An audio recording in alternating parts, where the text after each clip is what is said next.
Bonjour à toutes, bonjour de nous rejoindre pour cette webconférence organisée par le réseau social Mes Bonnes Copines.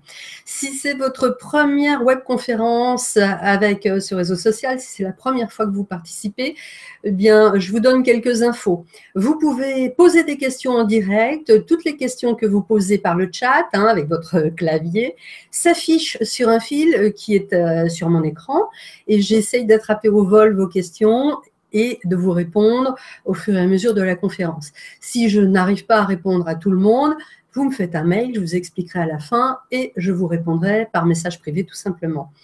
Si je vais trop vite, vous pouvez m'indiquer que je vais trop vite, par exemple, et si vous, à un moment donné, vous répondez au téléphone ou voilà, à un moment donné, vous perdez carrément le fil, bonjour Arlette, eh bien, sachez que vous aurez, en tant qu'inscrite, un mail que Stéphanie de Mes Bonnes Copines vous enverra et qui vous permettra de re-regarder cette conférence.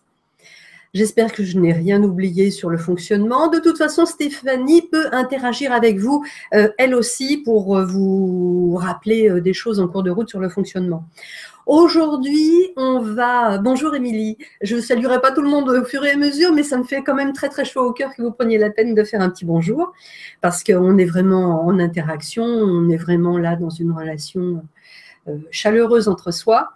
Donc, on va parler de l'écoute. L'écoute que j'indique comme un art et comme une compétence. Vous êtes venu ici aujourd'hui, j'aimerais bien savoir pour quelles raisons vous vous intéressez à l'écoute et pourquoi vous voulez peut-être apprendre à mieux écouter ou apprendre à vous situer dans cet art, dans cette compétence. Alors, je sais par des mails que j'ai reçus qu'il y a des personnes qui me disent, moi, je suis en permanence la bonne poire à qui on demande de tout écouter, je suis submergée. Donc, je sais qu'il y a des motivations dans ce sens-là, on en parlera. L'écoute, un art, une compétence, on ne devient pas du jour au lendemain capable d'écouter d'une manière confortable pour soi, d'une manière fluide pour l'autre. C'est vraiment quelque chose qui s'apprend. Vous souhaitez jouer du violon, vous allez vous entraîner. Vous souhaitez être un bon judoka, vous allez vous entraîner. Donc, devenir à l'aise dans l'écoute, ça va vous demander du temps, ça ne se fait pas du jour au lendemain, ça va vous demander du travail aussi, du travail sur vous-même, du retour sur vous-même. Dans quel cadre on écoute? On écoute dans un cadre privé, on peut écouter son conjoint, son frère, sa sœur, ses enfants. On peut écouter dans un cadre professionnel, mais pas parce que l'écoute est votre métier, mais parce que votre métier demande un peu de tact, d'écoute. Par exemple, un commercial a besoin d'écouter. Il a besoin de comprendre ce que dit l'autre. Une secrétaire dans un centre médical a besoin d'écouter. Elle a besoin d'écouter pour stabiliser le client ou le malade qui arrive. Donc, on peut avoir besoin d'écouter dans des cadres divers, dans des cadres assez variés. Donc, on peut être sollicité directement, c'est-à-dire qu'on peut avoir une personne, un ami par exemple, qui nous fait savoir qu'il a besoin de parler. Bon, écoute, là, il faut que je te parle, je ne vais pas bien. Donc, ça, c'est une sollicitation directe. Dans le cas d'une personne qui ne va pas bien, mais vous pouvez être aussi sollicité par une personne qui va super bien. Et ça, c'est aussi de l'écoute. Votre mari qui arrive à la maison ou votre femme qui arrive à la maison, ouais, j'ai une promotion, je suis super contente. C'est évident que si vous écoutez la personne qui arrive avec une super bonne nouvelle, vous allez amplifier sa bonne nouvelle. C'est ce qu'on appelle l'écoute active et constructive. Alors ça, on le verra en toute fin de conférence. Si j'oublie de vous en parler, vous me le dites. J'ai prévu de vous en parler si on avait du temps. Arlette, vous me dites que vous avez du mal à écouter les autres sans prendre parti, c'est-à-dire sans donner votre avis, sans donner votre opinion. Oui, alors ça, c'est un obstacle. Effectivement, c'est ce qu'on appelle une attitude spontanée chez vous, prendre parti, donner votre avis et puis éventuellement même donner des conseils. Alors, on va voir ça, comment on le bosse. La question, la piste que je vous donnerai à Arlette, c'est pourquoi vous voulez donner votre avis? Pourquoi vous voulez prendre parti? Vous sentez bien que ça ne le fait pas et pourtant vous êtes tenté de le faire. Alors, on en parlera. Ce qui est important de savoir, c'est que écouter, ce n'est pas mener une conversation. Ce n'est pas bavarder, ce n'est pas discuter. On peut bavarder entre amis, on peut discuter, on peut mener une conversation. Ce n'est pas de l'écoute. Émilie, pour vous, c'est une question de valeur. Oui, effectivement, écouter l'autre pourrait résoudre beaucoup de problèmes dans le domaine du travail, mais aussi, effectivement, oui, effectivement, écouter l'autre on pourrait dire, améliorer le climat, la météo générale de nos relations, effectivement. Donc, vous me dites aussi que vous ne laissez pas votre interlocuteur aller jusqu'au bout de son raisonnement, vous le coupez. Et oui, c'est parce que vous n'arrivez pas à éteindre votre petit vélo mental, c'est-à-dire que vous n'écoutez pas vraiment, Émilie. Si vous interrompez votre interlocuteur, c'est que vous êtes déjà en train de préparer votre réponse. Donc, vous n'écoutez pas. Vous êtes divisé en deux. Il y a une personne qui écoute à moitié, un bout de votre cerveau qui écoute un peu, et l'autre bout de votre cerveau qui commence à préparer sa réponse. Donc, vous n'êtes pas dans une écoute pure. Alors, écouter, qu'est-ce que c'est? Écouter, c'est faire 300% de place à l'autre. C'est laisser, et ça fait réponse à ce que vous disiez, Émilie, c'est laisser à l'autre tout l'espace. Celui qui écoute disparaît. En ce sens que moi j'écoute, mon cadre n'a pas d'importance. Mes convictions n'ont pas d'importance. Je laisse tout l'espace à l'autre pour qu'il exprime ses joies, ses peines, ses doutes, ses succès, ses angoisses, ses questions, tout lui. À l'intérieur de moi qui écoute, il doit y avoir du silence. Parce que c'est la seule manière d'être concentré. Le silence à l'intérieur de soi, c'est la seule manière d'être concentré. Si je commence à préparer ma réponse, si je commence à avoir des jugements, si je me dis, tiens, je pourrais lui conseiller ça, j'écoute pas. J'écoute pas, je divise mon cerveau en deux. Donc, le but de l'écoute, c'est de permettre à l'autre de s'exprimer, de poser tout ce qu'il a sur la table, ce qui va lui permettre de prendre du recul par rapport à sa situation, qui va lui permettre de mieux réfléchir. Et il va s'écouter parler. Parfois, ça suffit. Parfois, ça suffit s'entendre dire quelque chose qu'on ruminait, mais qu'on ne s'était jamais exprimé, qui n'avait jamais fait le tour complet du cerveau. Parfois, ça suffit à créer un déclic. Donc, on laisse l'autre poser tout ce qu'il a à dire, on veut partager avec l'autre, on veut lui permettre de poser sa souffrance, de mieux se comprendre, on veut lui permettre de soulager son stress. Là, je vous parle d'une écoute où la personne est en souffrance. Ce n'est pas tout à fait le cas si la personne est joyeuse, si on partage de la joie. Écouter permet de désamorcer les malentendus et les conflits puisque vous allez comprendre le cadre de l'autre en oubliant un peu le vôtre. Ça permet donc à l'autre de se sentir compris. Et se sentir compris, c'est tout simplement se sentir exister. C'est pour ça que c'est tellement important d'écouter. Si vous écoutez quelqu'un pleinement, vous lui dites « tu existes, tu es important ». Pour moi, puisque je te consacre mon temps. Le temps, c'est précieux. Donc, écouter, c'est dire à l'autre, tu es précieux, précieux, tu existes. Tellement de gens sont en souffrance parce qu'ils se sentent transparents. Tellement de gens se sentent... Est-ce que l'autre ne va pas penser, si je ne lui réponds pas, que je ne l'écoute pas? C'est ça que vous voulez dire, Arlette? Non, parce que vous allez refléter ce qu'il dit. Et donc, il va bien comprendre qu'il est écouté, il va s'en apercevoir. On va y venir. L'écoute, c'est donc une disposition intérieure où je me tais à l'intérieur et je commence par me taire à l'extérieur aussi, mais dans un premier temps. C'est une attitude où je donne toute mon attention à l'autre et où je m'oublie. On accepte délibérément de s'effacer, on accepte de mettre de côté son propre cadre mental, ses références, pour entrer dans le cadre mental de l'autre. C'est ça l'empathie. L'empathie, c'est la capacité à écouter l'autre en se mettant à sa place complètement, mais sans perdre de vue que vous n'êtes pas l'autre. C'est très important dans le cadre où vous entendez une personne qui est en très très grande souffrance. Par exemple, une personne qui est en deuil, quelqu'un qui vient de perdre sa mère, son père, son fils, peu importe. une très grande souffrance. Si vous vous mettez à la place de l'autre, vous allez vous mettre à souffrir. Alors là, tout votre corps, tout votre esprit, tout vous est pris par l'émotion. Et ça ne peut pas fonctionner. C'est-à-dire que l'autre souffre et vous souffrez aussi. On va où? On va droit dans le mur. D'accord? Donc, vous vous mettez dans le cadre de l'autre, mais vous ne pompez pas son cadre, sa souffrance. Vous restez vous, et ça peut vous aider sous une espèce de bulle, une cloche à fromage.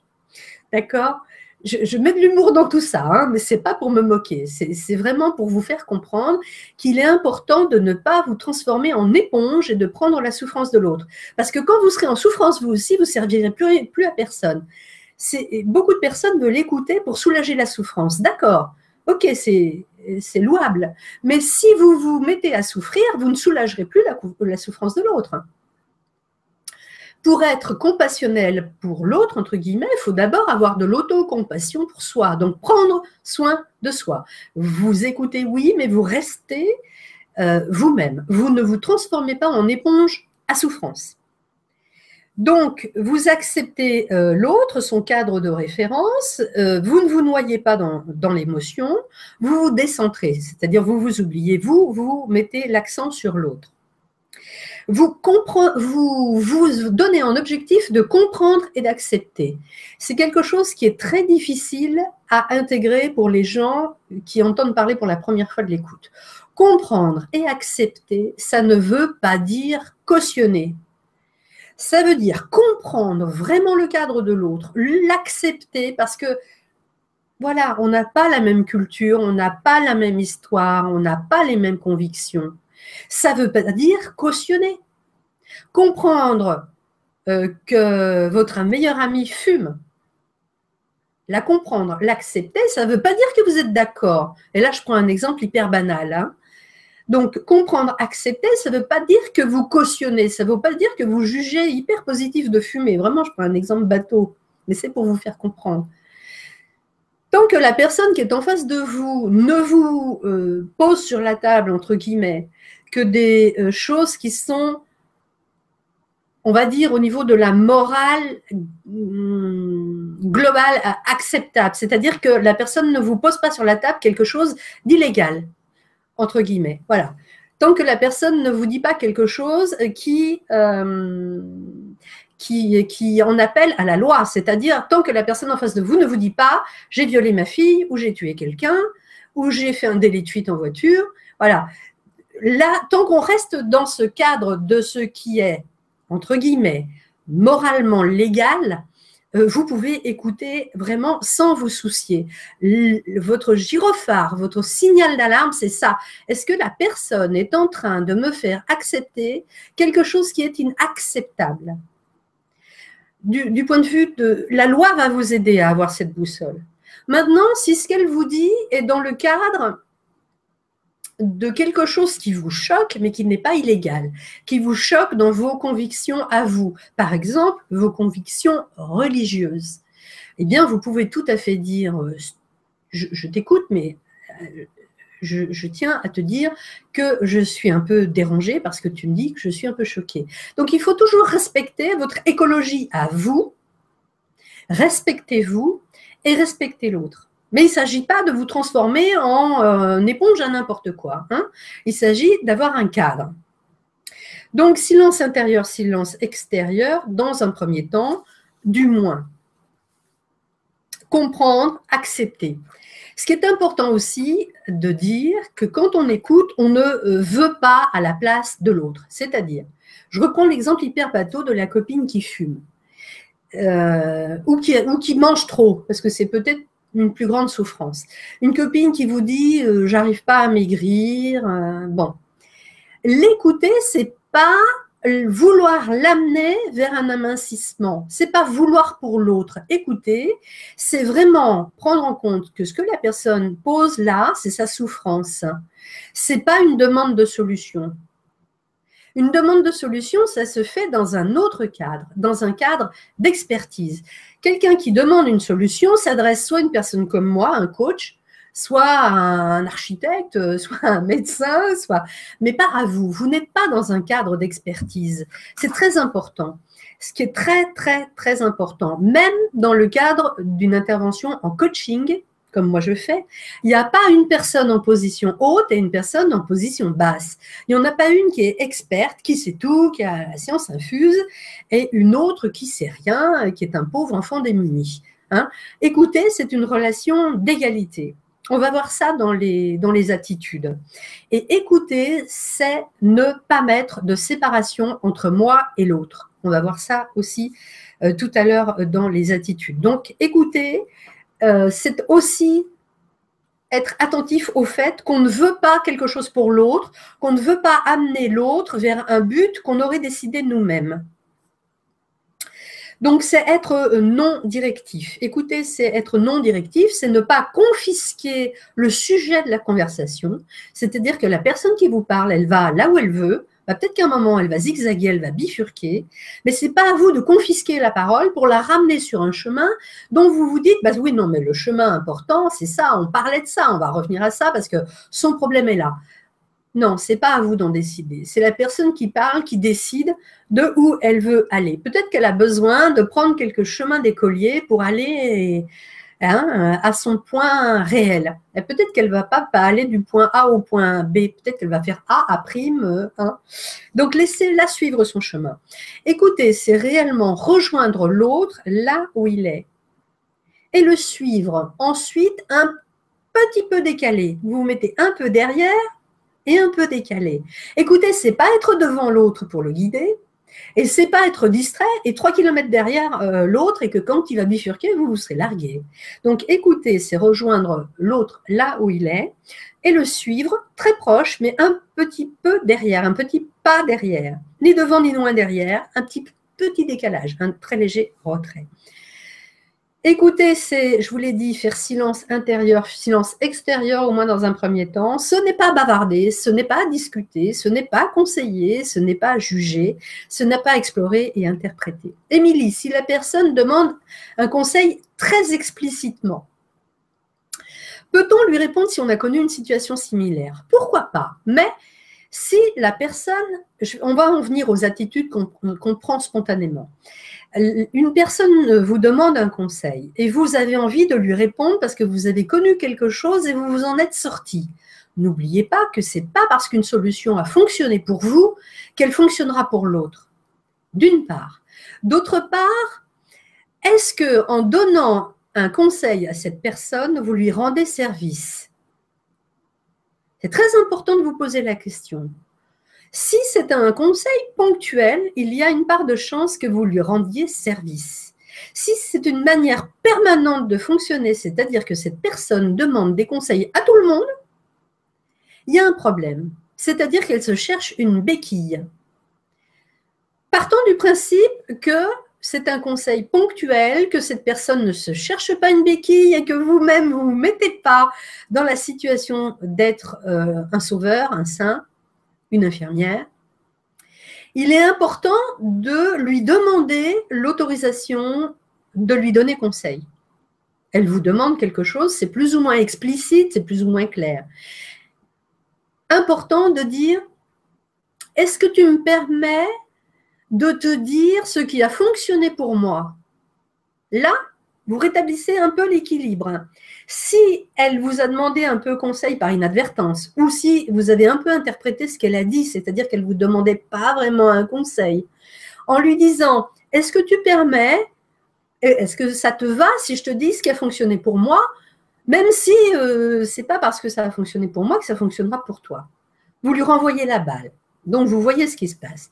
Et vous, là aussi, vous rétablissez l'équilibre. Si elle vous dit que oui, qu'elle est d'accord pour partager ce qui a fonctionné pour vous, ok, c'est juste, c'est éthique, c'est, on va dire, écologique. Vous respectez l'autre, l'autre vous respecte, vous n'entrez pas, même par effraction, dans son univers.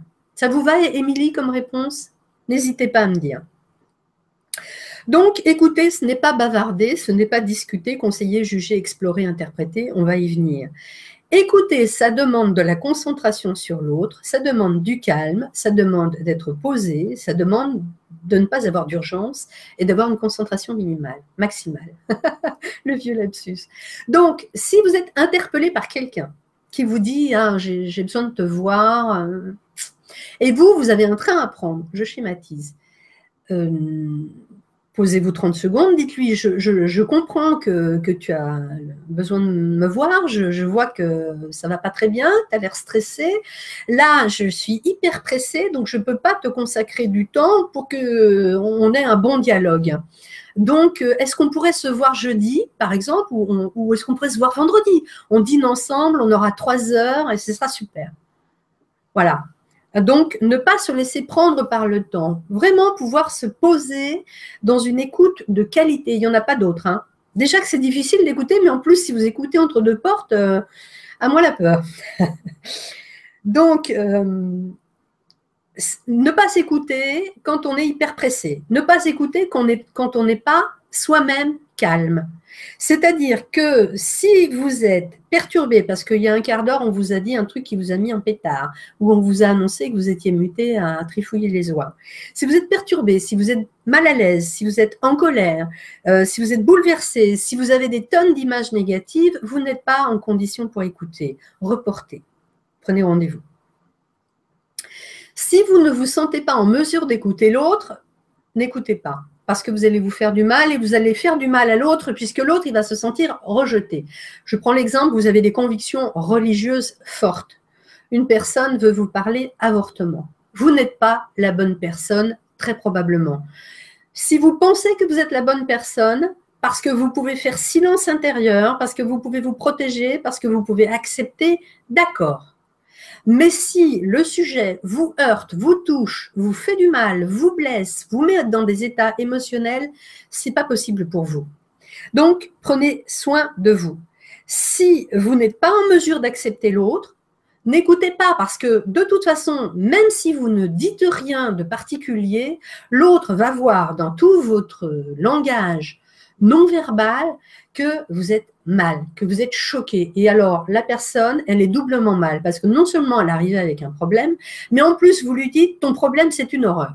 Donc, elle est doublement mal. C'est très important. Ne pas écouter non plus si vous êtes submergé par la demande de l'autre. C'est ce qu'on me disait par mail. Moi, je suis la bonne poire. J'ai une copine, c'est pas croyable. Elle ne fait que ça. Elle m'appelle pour me raconter ses malheurs de A jusqu'à Z et c'est quasiment tous les jours. Ça me pompe la vie. Ça me prend un temps fou et je suis très très mal. Donc, n'écoutez pas si vous êtes submergé par la demande de l'autre, respectueusement. Poser le cadre, expliquer que je t'ai déjà écouté hier ou on a déjà parlé de ça hier, tu es mon ami, je suis là pour toi, mais aujourd'hui, j'aimerais qu'on ait un autre sujet de conversation ou alors si vraiment tu te sens trop mal, d'accord, mais je ne souhaite pas te consacrer plus que 20 minutes sur ce sujet-là parce que moi, je ne peux plus. Donc, pour que ce soit éthique et respectueux entre nous deux, eh bien, j'aimerais que ça prenne un peu moins de place. J'aimerais que ce soit un peu plus cadré, un peu plus égalitaire entre nous dans la relation. Une relation d'amitié, ça doit toujours être égalitaire. Il y a un moment où si vous donnez tout et l'autre ne donne rien, il y a un problème, c'est pas de l'amitié, c'est du vampirisme. Donc, il faut se faire respecter. Si vous n'êtes pas en mesure d'écouter l'autre parce que sa demande vous pompe, vous submerge, n'écoutez pas. On revient toujours à la même chose. Si vous écoutez alors que vous n'êtes pas bien, vous allez vous faire du mal. Au bout du compte, à qui vous aurez rendu service? À personne, ni à l'autre, ni à vous. Écoutez donc, comment on fait? On se pose calmement, on se concentre sur l'autre et on ne fait rien d'autre. On ne fait pas de SMS. On ne regarde pas ses mails. Enfin bon, écoutez, ça demande de la concentration, c'est pas évident. On se donne pour objectif de comprendre l'autre, de ne pas le juger, de l'accepter pleinement comme je vous l'ai dit. Et je vous l'ai dit, comprendre et accepter, ce n'est pas cautionner, c'est admettre que l'autre a une autre vision du monde, d'autres besoins que nous et un autre cadre de référence, d'autres valeurs. On parle le moins possible dans un premier temps. Ça va nous aider à bien nous dire, bon là, moi, je ne suis pas dans une discussion de bavardage. Je veux écouter, je veux comprendre. Donc, je me tais. Dans un premier temps, parler le moins possible. Ça ne veut pas dire se transformer en statue de marbre, ça ne veut pas dire être indifférent. Vous allez manifester que vous êtes attentif, attentionné. Vous allez manifester votre chaleur humaine, votre bienveillance, soit par votre langage corporel, parce que vous allez regarder l'autre, et parce que vous allez avoir un peu de mimétisme. Hein, c'est-à-dire que si l'autre rigole, vous rigolez. C'est spontané, vous n'avez pas besoin d'y penser. C'est évident que quand quelqu'un sourit, on a tendance à sourire. C'est le mimétisme, c'est animal, c'est la part animale en nous. Voilà pourquoi on conseille aux vendeurs de ne pas faire la tête. Donc, vous allez, par votre langage non verbal, vous synchroniser avec l'autre. Vous allez sourire quand elle sourit, vous allez faire des mimiques quand elle en fait. Donc, vous n'avez pas forcément besoin de parler pour que l'autre comprenne que vous êtes attentif, que vous êtes là, bien présent. Premier temps, donc, on parle le moins possible. Et ensuite, pour aller un tout petit peu plus loin dans l'écoute, dans la finesse de l'écoute, on va commencer à reformuler. C'est-à-dire que la personne vous dit quelque chose, vous lui répétez ce qu'elle a dit, vous reflétez ce qu'elle a dit. Vous pouvez aussi poser des questions ouvertes, mais très peu de questions. Je vais vous expliquer pourquoi les questions sont un piège à relation. On va voir ça après. Les questions, les reformulations, ça permet à l'autre de préciser sa pensée, ça permet d'aller plus loin. Ça aide l'autre à trouver son chemin dans ce qu'il veut exprimer, ce qu'il veut faire sortir. Alors, je vous donne un exemple. Une femme vous dit, je me suis disputée avec mon mari n'accepte pas mon métier, il n'accepte pas mon travail, il a l'air de dire que mon travail, c'en est pas un, que je m'amuse, et puis de toute façon, j'ai pas de diplôme, j'ai pas de responsabilité, le salaire est modeste, donc mon mari a l'air de dire que mon travail est nul. Voilà, une personne vous dit ça. Vous pouvez refléter cette émotion et cette pensée, puisqu'il y a de l'émotion et de la pensée dans ce que la personne vous porte. Vous pourriez refléter comme ça. Vous voudriez qu'il reconnaisse que votre travail a de la valeur, autant de valeur que son travail à lui. Là, vous avez reflété et vous avez fait un pas plus loin. Vous avez commencé à amorcer quelque chose parce que il y avait sous-entendu cela, vous le mettez au jour. Donc, vous reformulez, vous reflétez, ça va permettre à la personne d'affiner ce qu'elle était en train de vous dire. Elle va nuancer, elle va creuser, elle va aller plus profond et elle va peut-être reculer. Non, ce n'est pas tout à fait ce que j'ai voulu dire. Ou oui, c'est vraiment cette impression qu'il me donne. Elle va donc peut-être avancer, peut-être s'affirmer, peut-être reculer, peut-être prendre conscience. Et oui, au fond, c'est ça qu'il me dit. C'est ça qu'il est en train de me dire. Il est en train de me dire que lui, il a un job bien payé, que lui, il est diplômé et que moi, je suis la conne de service. Ça existe dans les couples. Ça existe. Et bien plus souvent qu'on ne le croit. Donc, la personne prend conscience de ce qu'elle a dit, de la valeur, de la force, de l'intensité de ce qu'elle a dit. Elle va prendre conscience, parce que vous avez reformulé, du fait de ce qu'elle a dit est juste, ou bien un peu exagéré, ou un peu minimisé. Vous pouvez aussi reformuler en disant « j'ai l'impression que ». J'ai l'impression que ton mari te dévalorise, te donne un sentiment de dévalorisation. Est-ce que c'est bien ça? Dans l'écoute, il y a un autre axe qui est important, c'est veiller à recentrer la personne sur elle-même, sur le présent. C'est veiller à l'impliquer, qu'elle se positionne comme partie prenante de la situation et non pas comme étrangère, comme victime. Partie prenante de la situation. Comment on fait pour ramener une personne au présent, pour la ramener à elle? On peut lui demander, et toi au fait, comment tu ressens la situation? Son travail d'hier, c'était comment? Comment ça s'est passé pour toi dans votre discussion de ce soir? Et toi, comment tu pourrais agir pour qu'il te comprenne? Gardez bien en tête que le but de l'écoute, c'est que la personne se sente prise en considération, comprise, acceptée, respectée. Et pour qu'une personne ressente ça, pour qu'une personne se sente prise en considération, comprise, acceptée, respectée, il va falloir veiller à l'attitude que l'on a. On revient à ce qu'on disait tout à l'heure avec Arlette et Émilie, en disant j'ai tendance à donner des conseils, j'ai tendance à couper la parole, voilà. C'est une attitude, c'est quelque chose que l'on fait spontanément quand on est dans une situation d'échange. Les attitudes, elles ont été théorisées. Les attitudes dans l'écoute et dans l'échange, elles ont été théorisées. On considère qu'il y en a 6, entre 6 et 12. Bon, je vais vous donner un exemple pour comprendre ce qu'est une attitude.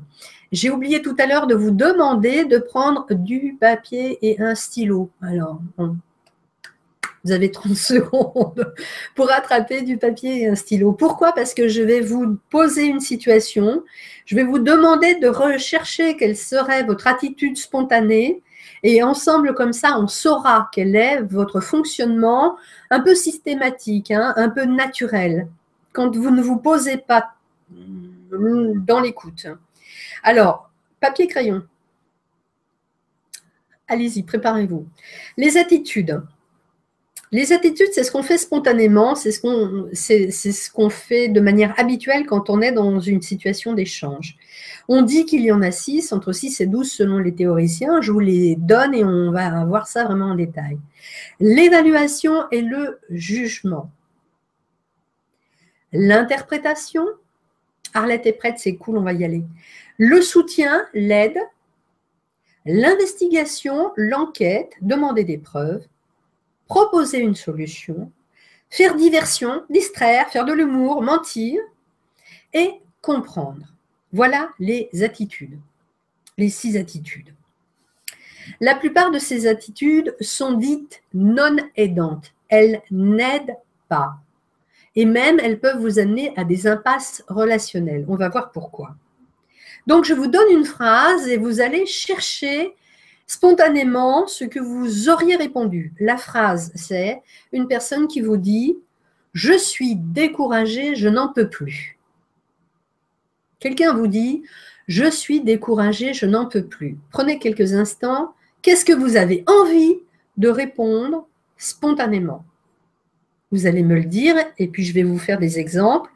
On va voir si votre réponse spontanée à la phrase « Je suis découragée, je n'en peux plus ». On va voir si votre réponse spontanée, c'est de l'évaluation, du jugement, de l'interprétation, du soutien, de l'aide, la proposition d'une solution, de l'investigation, de la diversion ou de la compréhension. Donc, une personne vous dit « Je suis découragée, je n'en peux plus ». Qu'est-ce que vous êtes tenté de répondre? Je vous donne des pistes.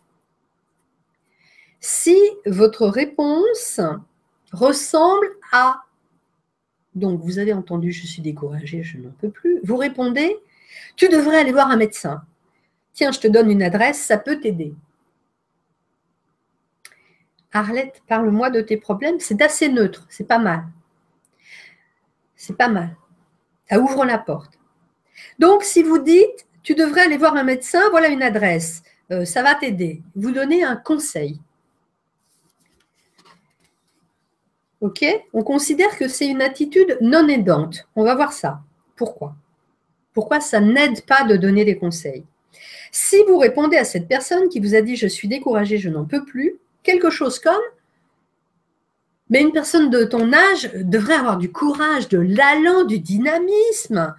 Pourquoi tu te laisses aller comme ça? Il ne faut pas te laisser aller. » Cette attitude-là, c'est un jugement. Vous avez rompu l'équilibre. Vous n'êtes plus à égalité. C'est ce que je vous disais tout à l'heure. Dans le conseil aussi, vous n'êtes plus à égalité. Vous savez, l'autre ne sait pas. Dans le jugement, c'est pareil. Vous mettez en juge. Vous rabaissez l'autre. Mais on va voir ça vraiment en détail. Donc, on a vu conseil, jugement. On va voir interprétation. L'interprétation, ça ressemblerait à ça. Une réponse qui interprète. La personne vous a dit « je suis découragée, je n'en peux plus ». Vous lui répondez C'est parce que ton entourage te dévalorise.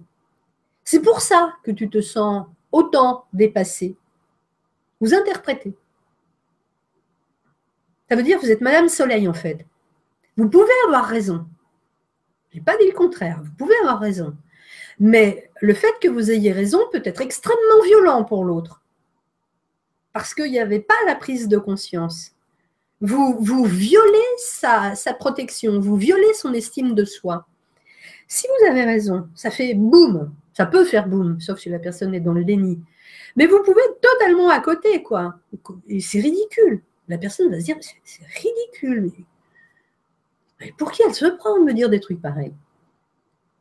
Donc, on a vu l'attitude de conseil, de jugement, d'interprétation. Voyons l'attitude de soutien. La personne vous dit « je suis découragée, je n'en peux plus ».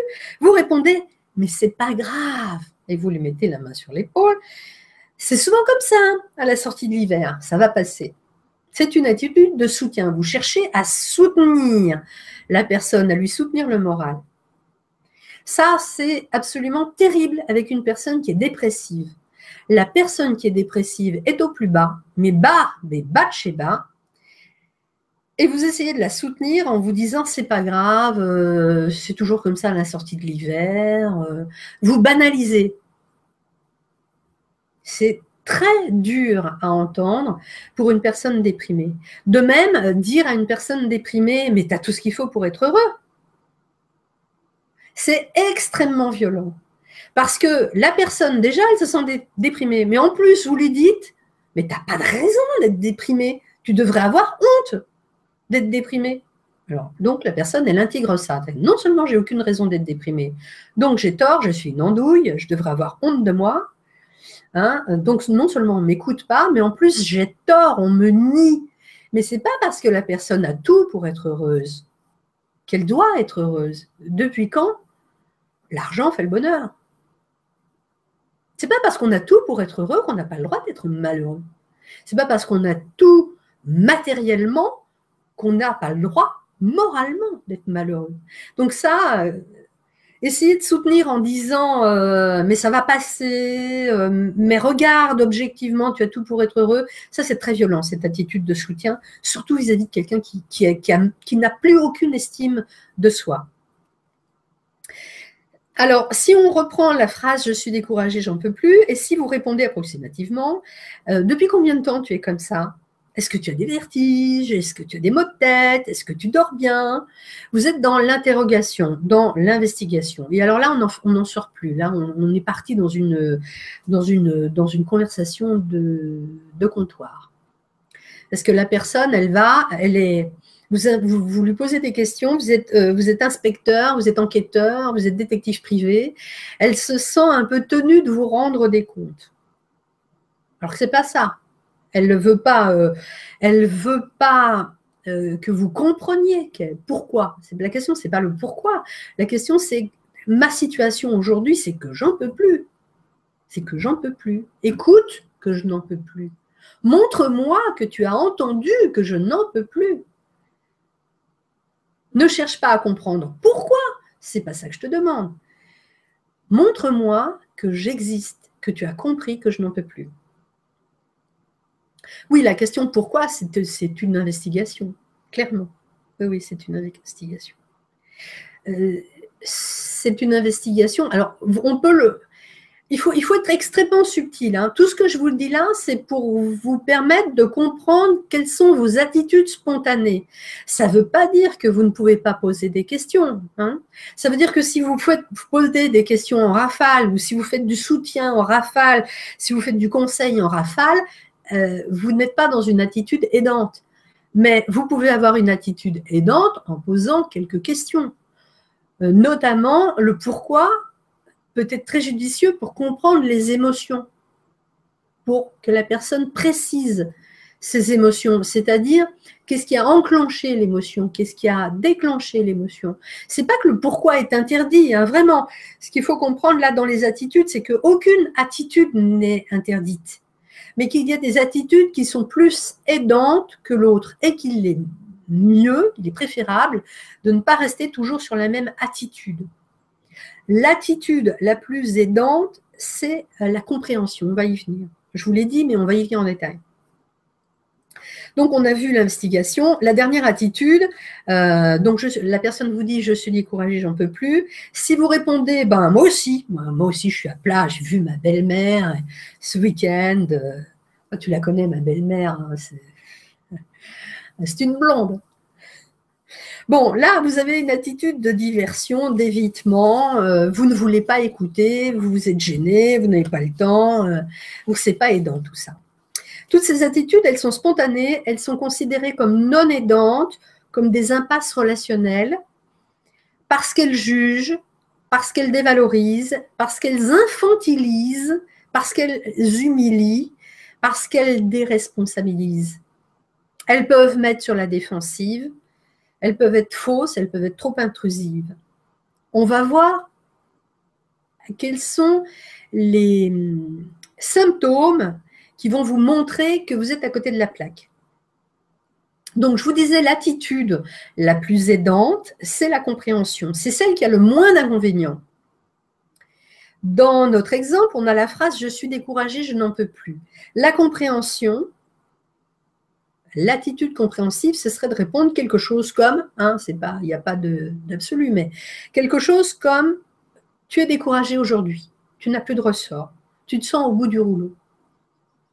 Vous avez reflété, pas les mêmes mots, je suis découragée, je n'en peux plus, pas tout à fait les mêmes mots, vous avez repris découragé, vous avez ajouté donc tu n'as plus de ressort, tu te sens au bout du rouleau pour remplacer je n'en peux plus. Tac, vous me suivez? Donc là, il y a un reflet et une reformulation. Ce n'est pas un écho parfait. L'écho parfait à je suis découragée, je n'en peux plus, ce serait t'en peux plus, tu es complètement découragé. C'est les mêmes mots, pas tout à fait dit pareil. Ça, c'est un écho, c'est un miroir. Le reflet, la reformulation, il a un petit degré de différence. Donc, on considère que l'attitude la plus aidante, c'est la compréhension que vous faites savoir à l'autre en reflétant au plus proche ou en lui posant une question ouverte pour qu'elle précise sa pensée. D'accord? Question ouverte, on en a donné tout à l'heure. Comment te sens-tu aujourd'hui par rapport à cette situation? Voilà, vous vous ramenez à la personne et vous posez une question ouverte. Alors, comment vous allez vous apercevoir que donc vous avez une attitude plus ou moins spontanée, plus ou moins habile en relation? Elle contribue plus ou moins au bien-être psychologique de votre interlocuteur. Le bien-être psychologique, il se manifeste sous 6 aspects. Le bien-être psychologique de tout un chacun, 6 aspects. C'est quelque chose de très classique en psychologie positive. Le bien-être psychologique, on le ressent quand on est dans l'acceptation de soi.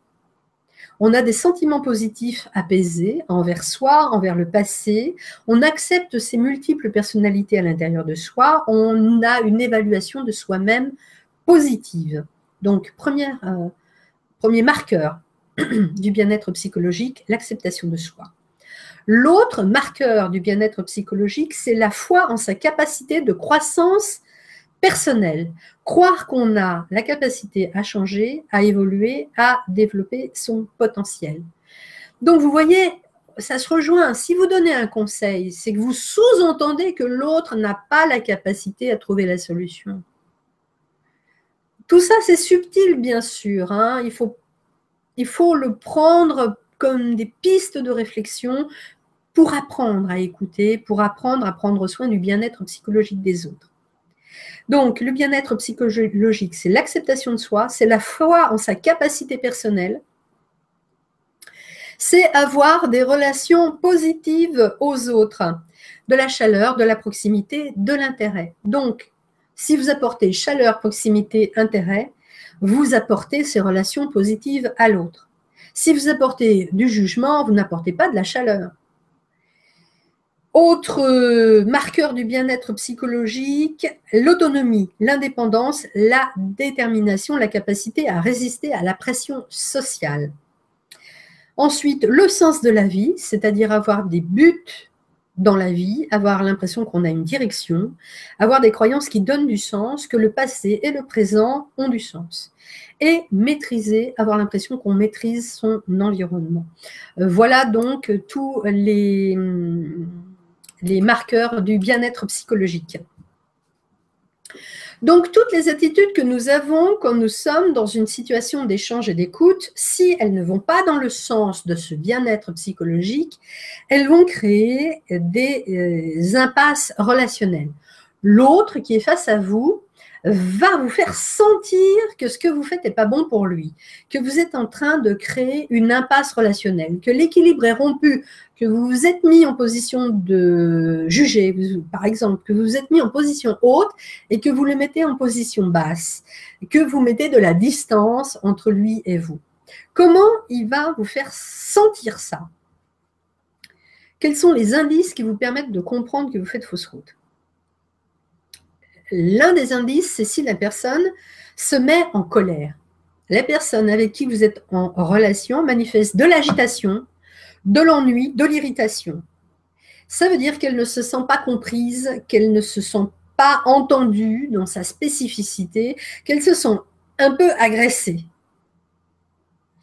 Si la personne donc se met en colère, si elle se met sur la défensive, c'est-à-dire que ce n'est pas une nature à se fâcher, mais c'est une nature à se rabaisser, c'est-à-dire c'est une personne qui se sent tout de suite inférieure, donc elle ne se défend pas, elle se rabaisse, c'est coucou panier. Donc, si la personne se met sur la défensive, elle se sent rabaissée, elle se sent jugée. Si elle a besoin de se justifier, si elle s'oppose, là, vous l'avez mise sur la défensive, vous l'avez mise en colère. Si la personne manifeste de l'inconfort, c'est-à-dire si vous sentez qu'elle a honte, qu'elle est submergée par ce que vous êtes par rapport à ce qu'elle est, et si elle est pressée de mettre fin à la conversation, c'est un autre indice que vous avez amené l'un l'autre, hein, bien sûr, c'est toujours une interaction, que vous avez amené l'un l'autre la relation dans une impasse. Et si l'interlocuteur manifeste de l'impuissance, s'il manifeste de la passivité, s'il est abattu, s'il est découragé, s'il est désengagé, hein, il veut sortir de la conversation, ça prouve que vous êtes arrivé à un stade d'impasse relationnelle. Tout ça, c'est préjudiciable à la relation. Ça peut être créé par nous, par nos attitudes, nos comportements, notre langage non verbal, et pas forcément par quelque chose que l'on a dit explicitement. Alors, comment on fait pour s'en sortir quand on est arrivé à une impasse? Si vous avez pris tardivement conscience que vous êtes arrivé à une impasse, vous n'allez pas pouvoir vous en sortir. Vous pouvez toujours reculer de quelques pas, hein, c'est-à-dire vous mettre, vous, en position basse, reculer, redonner de la place à l'autre, refaire silence, essayer de vous remettre dans les attitudes les plus aidantes.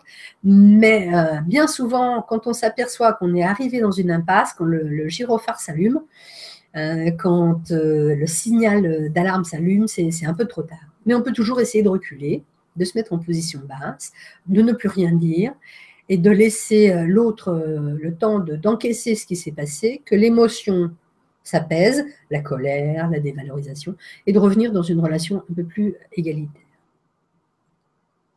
Donc, voilà, ce qui est important de garder en tête, c'est que dans l'écoute, il n'y a pas de position haute, il n'y a pas de position basse, il n'y a pas quelqu'un qui sait, quelqu'un qui ne sait pas, il n'y a pas d'expert.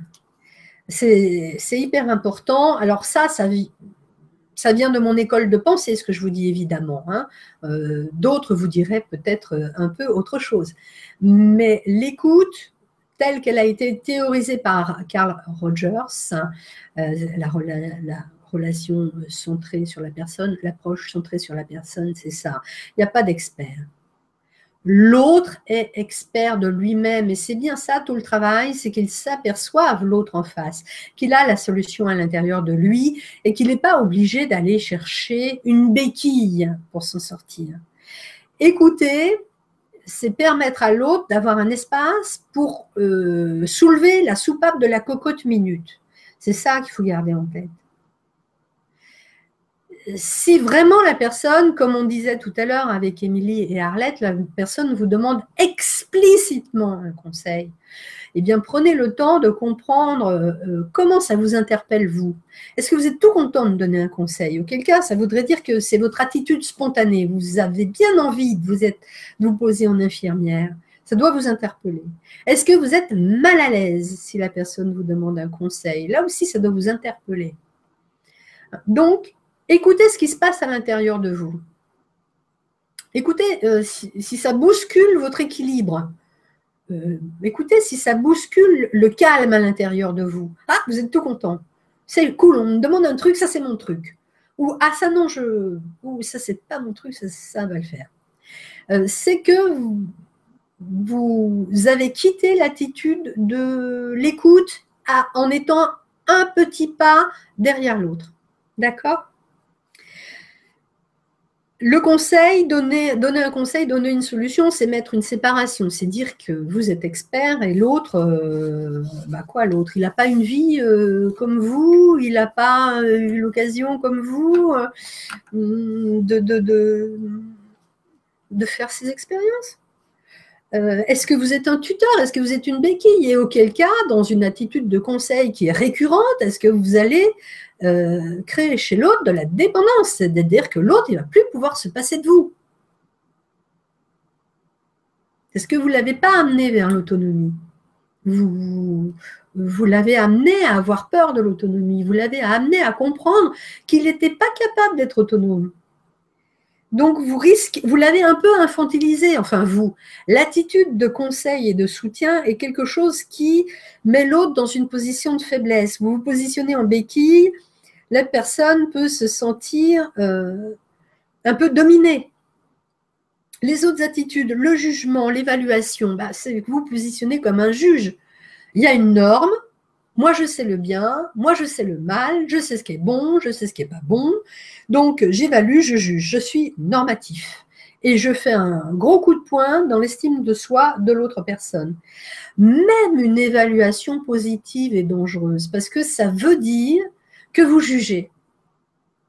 Et aujourd'hui, vous jugez en disant à la personne, c'est bien, ok. Et demain, la personne, elle comprend ça. J'ai été jugée. Aujourd'hui, j'ai été jugée positivement. On m'a dit, c'est bien. Mais demain, cette personne qui me juge et qui ne cherche pas à me comprendre, mais qui cherche à savoir si j'entre dans son cadre. Aujourd'hui, c'est bien ce que je fais. Elle me dit, elle me valorise. Mais demain, est-ce qu'elle ne va pas me dire que c'est mal? Donc, c'est là aussi créer une disharmonie, le jugement. L'interprétation. L'interprétation, vous cherchez des motivations cachées, secrètes, vous cherchez une explication dans le passé, vous allez dans l'inconscient, dans le subconscient, dans le non. Bon. Ça veut dire qu'il y en a un qui sait et qui interprète l'autre et l'autre qui ne sait pas. Là aussi, vous avez un risque d'être complètement à côté, que l'autre vous croit misère. Parce que l'autre vous fait confiance, vous avez interprété, vous avez apporté quelque chose et la personne, parce qu'elle vous fait confiance, parce qu'elle vous estime bien, elle va vous croire. Elle va croire à votre interprétation. Ou elle va d'emblée dire que ce que vous dites est sot, stupide. Alors là, c'est opposition, impasse relationnelle. D'accord?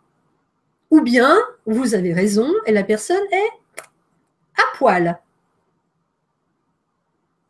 C'est un peu violent, non? D'être mis nu.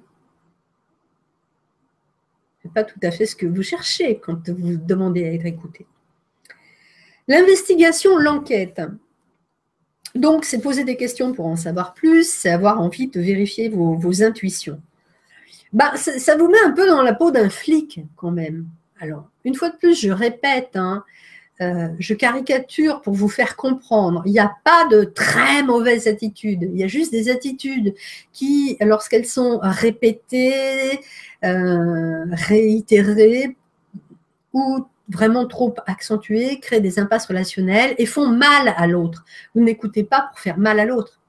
Donc, revenons à l'attitude de poser des conversations, des questions, pardon. Donc, ça vous met un peu dans la peau d'un flic.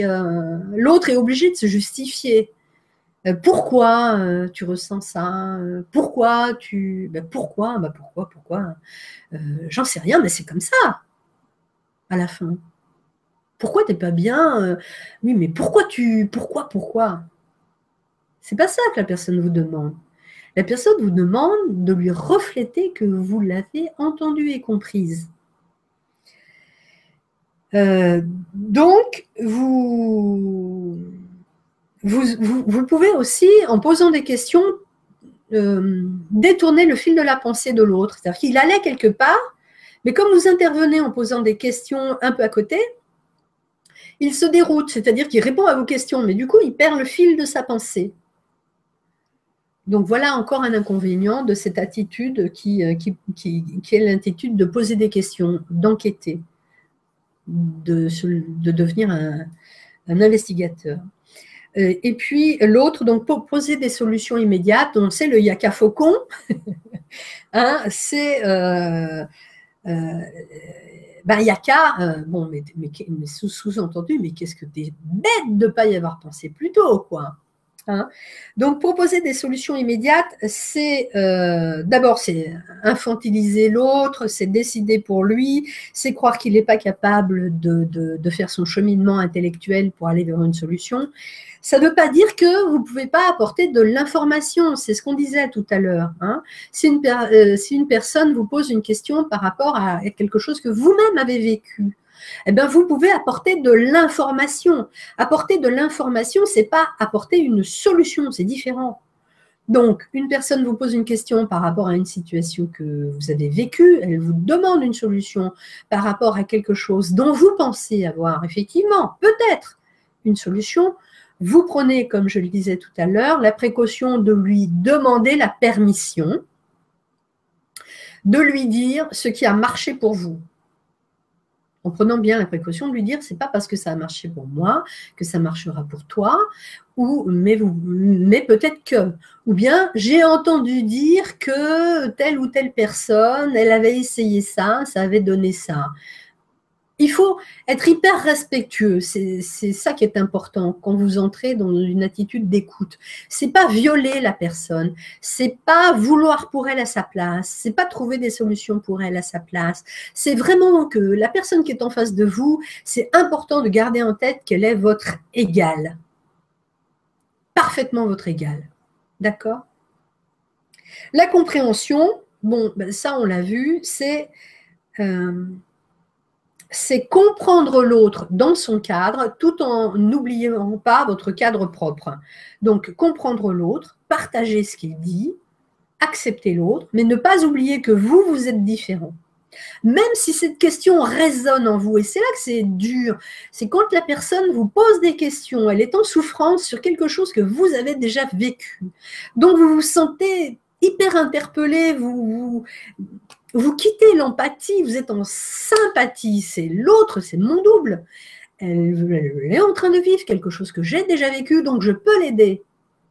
C'est très dangereux d'être interpellé dans vos émotions, de quitter votre calme, votre méostasie, votre tranquillité, votre limpidité. Donc, la compréhension, c'est quelque chose qui fait sentir à l'autre que réellement, vous avez tout entendu, tout compris, que vous êtes en empathie, que vous êtes bienveillant. C'est différent de la sympathie. La sympathie, c'est souffrir avec l'autre. On ne veut pas souffrir avec l'autre. Bien sûr, la sympathie, c'est aussi partager le bonheur, mais quand on est dans une situation où l'autre est douloureux. Donc, quand une personne se sent entendue, comprise, quand vous avez vraiment manifesté de l'empathie, elle va se développer. C'est une fleur, quoi. Elle va s'épanouir. Hein. Elle va approfondir ce qu'elle a à dire sans être perturbée par la personnalité à qui elle parle. Surtout si vous êtes une forte personnalité. Hein. D'accord ? J'avais dit que, n'hésitez pas à poser vos questions, j'avais dit qu'on évoquerait l'écoute active et constructive, et elle est un peu différente en ce sens qu'elle se positionne plus dans le cas, non pas dans l'écoute au terme habituel de ce qu'on appelle l'écoute en relation d'aide, mais l'écoute active et constructive se pose dans un cas où vous êtes avec une personne, par exemple, dans le cadre conjugal, avec une personne ou affective, une personne qui vous apporte de la joie. L'écoute, la réaction que vous aurez à sa joie peut être très déconstructive, très dévalorisante, très violente. Un exemple, votre compagne, compagnon arrive à la maison, « Ouais, c'est super, j'ai eu une promotion. » Vous répondez, « On mange dans 5 minutes. » Douche froide. Vous répondez, « C'est super, mais tu vas devoir travailler plus. » Redouche froide.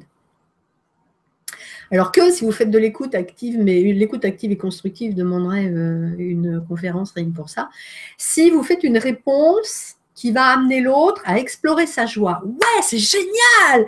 Ça fait tellement longtemps que tu l'attendais, cette promotion. Raconte-moi, comment ça s'est passé? Qui c'est qui te l'a dit? Comment tu l'as su? Non, vous amenez l'autre à revivre ce moment heureux. Donc, vous déployez un bonheur formidable. Donc là, on pose des questions, mais on n'est pas dans l'écoute dont je vous parlais tout à l'heure, qui est l'écoute de la relation d'aide. Là, on est dans l'écoute de tous les jours, hein, dans le dialogue de tous les jours. Une écoute active et constructive dans le cadre d'une discussion, dans le cadre d'un échange rapide, dans le cadre de bavardage quasiment. D'accord ?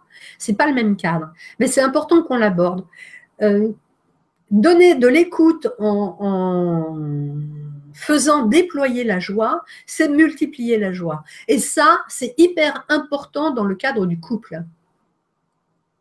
Si votre réaction à une demande d'écoute, donc une personne qui arrive vers vous, partage une bonne nouvelle ou une mauvaise nouvelle, si votre réaction c'est « je partage », et soit je multiplie la joie, soit je divise la peine, c'est nickel. Si votre réaction c'est je ferme la porte, rideau, il n'y a personne, évidemment que c'est ravageur pour le couple. D'accord ? On a fait un énorme tour de ce que c'est que l'écoute relation d'aide, avec une petite parenthèse sur l'écoute dans le cadre d'une discussion, l'écoute active et constructive dans le cadre d'une discussion banale, où vous ne cherchez pas spécialement à être écoutant, mais où vous êtes plus dans ce qu'on appellerait de la communication, on pourrait dire non violente, de la communication active et positive. Tous les mots sont hyper connotés, alors, parce que la communication non violente, c'est aussi un label qui existe, qui est encore différent. Donc, ne prenez pas tous mes mots au sens des définitions classiques. Hein. Prenez mes mots dans le sens de la définition du dictionnaire. Et non pas dans le sens de la définition quand on est dans le cadre d'une relation d'aide professionnelle. Donc, je vous rappelle les 6 attitudes habituelles et leurs conséquences. Donc, le conseil, le jugement, la consolation, l'investigation, l'interprétation. Et la dernière qui est la compréhension et qui est celle que l'on considère comme la plus aidante. Un mot sur les comportements qui créent des impasses relationnelles, des blocages, des résistances, des refus. Parce que je vous ai dit, il y a 6 attitudes habituelles. Et je vous ai dit, il y en a entre 6 et 12 selon les théoriciens. Alors, les 6 attitudes, conseil, jugement, consolation, investigation, interprétation, est la seule qu'on considère comme très aidante, la compréhension. Mais si on les divise, comme d'autres théoriciens, en 12, on a ordonné, dirigé, commandé. Bon, évidemment, ce ne sont pas des attitudes d'écoute, on est d'accord. Évidemment, ça amène à des impasses relationnelles. Mettre en garde, avertir, menacer. Alors là, je m'adresse aux parents. Donc ça, c'est aussi quelque chose qui amène, une fois de plus, hein, quand c'est une attitude répétée, régulière, machinale, qui amène à des impasses relationnelles. Ça ne veut pas dire qu'il ne faut pas de temps en temps mettre en garde. Ça veut dire que si vous faites que ça, hein, il n'y a pas de relation. Donner des conseils, se projeter, suggérer, proposer de l'expertise. D'accord, on l'a vu amplement. Persuader avec de la logique, des arguments ou faire un cours. Par exemple, classique, tu fumes. Tu fumes. Mais enfin, tu sais combien il y a de morts par an parmi les fumeurs. Tu sais quel est le risque que tu as. Alors moi, je vais te dire le risque que tu as. Ce n'est pas compliqué. Tu fumes, eh ben, tu as une chance sur X de mourir, tu as une chance sur machin d'avoir un cancer. Enfin, voilà. OK. Persuader l'autre qu'il doit faire quelque chose avec de la logique, des arguments, ou lui donner un cours. Ça ramène à ce que je vous disais tout à l'heure, c'est vouloir quelque chose pour l'autre. Votre copine, elle fume, vous ne voulez pas qu'elle fume. Pourquoi vous ne voulez pas qu'elle fume? Il faut toujours se poser la question de pourquoi on a envie de faire quelque chose, c'est pour obtenir quoi? À l'intérieur de vous, ça répond à quoi? Je continue. Donc, on avait persuadé avec de la logique des arguments, donner un cours. Dire ce qu'il faudrait faire, faire la morale, ses cousins, on y en a vu aussi. Manifester son désaccord, juger, critiquer, blâmer. Alors là, évidemment, ça vous amène vers des impasses relationnelles.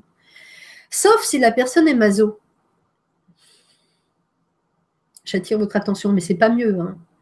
C'est-à-dire que si la personne, elle a déjà une tendance à se mettre en position basse, elle va accepter comme naturel que vous lui donniez, que vous lui disiez qu'elle est ridicule, qu'elle a tort. D'accord? Elle ne va pas se rebeller. Il n'y a pas une impasse relationnelle en ce sens qu'elle peut être demandeuse de ça, parce qu'elle a l'habitude de ça. Et qu'on est toujours confortable. Quelque part, on est toujours un peu confortable dans quelque chose dont on a l'habitude. Et on est toujours un peu inconfortable dans quelque chose dont on n'a pas l'habitude. C'est pour ça qu'il est très difficile de changer. On peut être en grande souffrance, savoir qu'il faut qu'on change, mais être incapable de changer parce que ce qu'on connaît est toujours plus confortable que ce que l'on ne connaît pas. On préfère toujours spontanément rester dans ce qu'on connaît, même si on est mal. Donc, faire honte, ridiculiser, étiqueter, classer, là je pars souvent dans des chemins de traverse. Hein. J'espère que vous ne m'en voulez pas trop, j'espère que c'est clair. Vous allez faire votre ménage, trier, faire votre marché dans tout ce que je vous ai dit. Interpréter, analyser, on a vu. Réassurer. Donc, manifester sa sympathie, consoler, ça non plus. La plupart du temps, ce n'est pas aidant. Ça amène à des impasses. Questionner, demander des preuves, faire diversion, distraire, éviter le sujet, mentir, faire de l'humour, éviter, banaliser. Voilà, toutes ces attitudes. Tous ces comportements sont des risques d'amener à des impasses relationnelles, à rabaisser l'autre, à lui enlever sa capacité d'autonomie, à l'infantiliser et à perdre sa confiance en lui, son équilibre interne, amener à des blocages, à des résistances et à des refus. Voilà, on a fait le tour de ce que j'avais prévu de vous dire aujourd'hui sur l'écoute.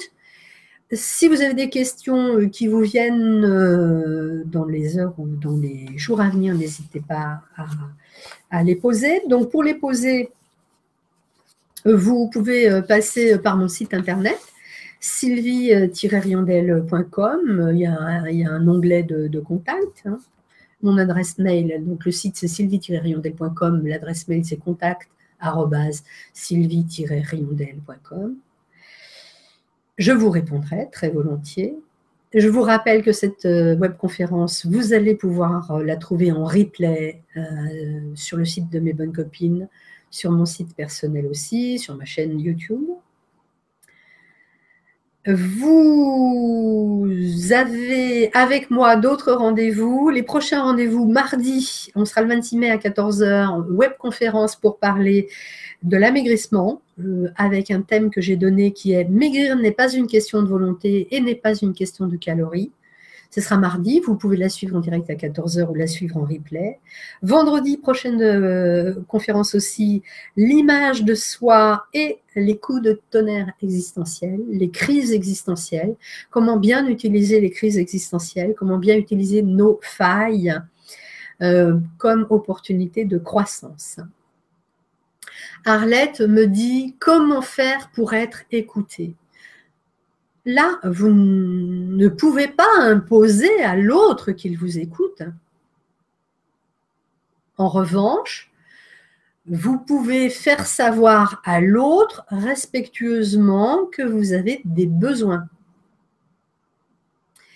Et ça, c'est non pas la question, vraiment, c'est comment d'amener l'autre à vous écouter, c'est de vous amener vous-même à prendre votre juste place dans la relation. Donc, faire comprendre à l'autre que vous avez des besoins. Il n'est pas tenu de répondre à vos besoins. Il n'a pas l'obligation de répondre à vos besoins.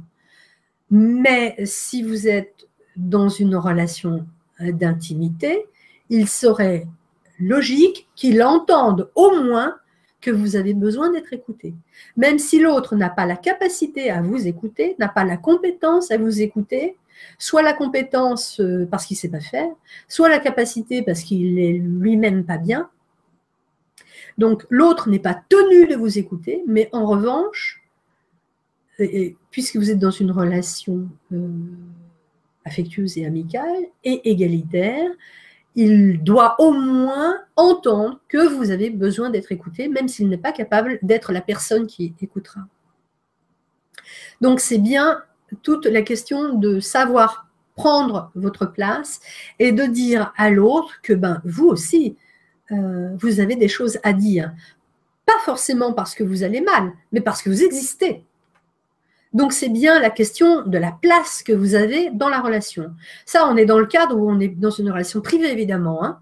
Si vous êtes dans le cadre d'une relation professionnelle, si l'autre ne vous écoute pas, c'est que c'est un mauvais professionnel. Mais dans le cadre d'une relation privée, tout l'enjeu, c'est de dire à l'autre j'existe dans la relation, ok, il n'y a pas que toi qui compte. J'existe et ma réalité aujourd'hui, avec tout le respect que j'ai pour toi, tout l'amour que j'ai pour toi, ma réalité aujourd'hui, c'est que j'aurais besoin que tu m'accordes un peu plus d'attention, que tu m'écoutes. Je ne te demande pas de m'apporter une solution, je te demande de m'écouter. Ça, c'est très important aussi, Arlette, c'est que quand on se sent interpellé par quelqu'un dont on sent qu'il veut être écouté. Souvent, on n'ose pas écouter parce qu'en fait, on croit que la personne nous demande une solution. Donc, si vous demandez de l'écoute, soyez très clair. Exprimez bien que votre besoin à vous aujourd'hui, c'est d'être écouté et que votre besoin, c'est pas que l'autre vous trouve une solution. D'accord ? C'est très important. J'espère que j'ai répondu à votre question, Arlette. N'hésitez pas à m'appeler, Arlette, un petit coup de téléphone, un petit mail si je n'ai pas répondu à votre question, si je n'ai pas compris ce que vous étiez en train de me demander.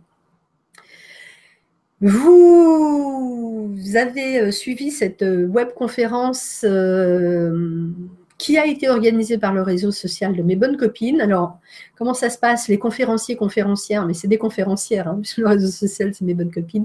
Les conférencières proposent des sujets et mes bonnes copines amènent l'infrastructure, la logistique. Donc, c'est une coproduction. Merci à vous, Arlette. C'est une coproduction. Vous avez aimé cette webconférence, faites-le savoir. C'est-à-dire que mes bonnes copines et la conférencière, moi en l'occurrence, aujourd'hui on vous a donné quelque chose, vous avez reçu quelque chose. En tout cas, si vous estimez avoir reçu quelque chose, eh bien faites ce que je dis toujours, restituez. Il y a donner, il y a recevoir, il y a restituer. Ça, c'est être dans un bon cercle relationnel. Donc, si vous avez aimé cette relation, faites-le savoir en faisant connaître le réseau Mes Bonnes Copines à votre réseau proche, hein, en allant mettre un petit commentaire sur la chaîne YouTube de Mes Bonnes Copines, ou bien en allant sur mon site personnel mettre un commentaire, ou sur ma chaîne YouTube mettre un commentaire. Voilà, faites-le savoir, parce que si cette conférence, ou dans l'ensemble, les conférences de Mes Bonnes Copines vous aident, ça peut aider quelqu'un d'autre. Donc faites circuler, faites circuler, faites circuler, faites circuler. D'accord? Donner, recevoir, restituer. Je vous ai dit tout ce que j'avais prévu de vous dire aujourd'hui. Peut-être à mardi pour la conférence sur l'amaigrissement, peut-être à vendredi pour la conférence sur l'estime de soi. En tout cas, ça m'a fait très plaisir que vous soyez, merci à vous, ça m'a fait très très plaisir que vous soyez présente pour cette web conférence. Et je vous dis à très bientôt. Je vous bisoute. Merci.